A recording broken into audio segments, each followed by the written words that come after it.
isikliku playlisti tegemine Sony Ericsson Xperia X10 mini jaoks. Selleks, et luua oma isikliku playlisti ning sünkroniseerida selle Xperia X10 mini telefoniga. Selle tegevuse teostamiseks läheb vaja arvuti koos installitud tarkvaraga Sony Ericsson Companion 2.0, mis üheldub Xperia X10 telefoniga, USB mini traat ühendatud arvutiga, sünkroniseerimise tarkvara.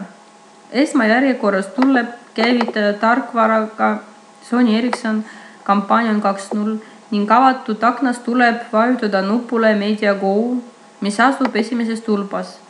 Avatud tarkvara on jagatud 2 osaks. Parempoolne näitab valitud objekti sisu, vasakpoolne näitab objektide nimekirja, objektide puu. Uue playlisti tegemiseks tuleb objektide nimekirjas leida lingi playlist ning vajutades parema nupuga valida New Playlist. Avatud aknast tuleb sisestada oma playlisti nime ning vajutada OK nupule. Nüüd on vaja täita playlisti lemmiklugudega. Objektide puust tuleb valida lingi Music ning otsida üles oma lemmiklugu või terve albumi.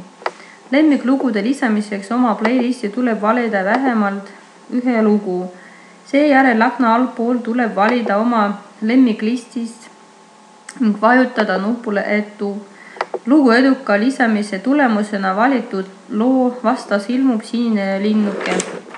Nüüd on aeg sünkroniseerida oma lemmik playlisti telefoniga Xperia X10 mini.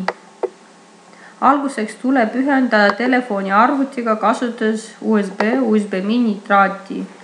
Lemmiklugude ülekandmiseks arvutis telefoni mälukaardile tuleb valida oma lemmik playlist või vähemalt 1 loo ning vajutades sellel hiire parema nupuga valida rippmenüüst Add to phone card. Eduka ülekandmise tulemuseks on sinine linnuke lugu vastas. Ühenda lahti USB traat ning lemmik lood on nüüd telefoniga sünkroniseeritud.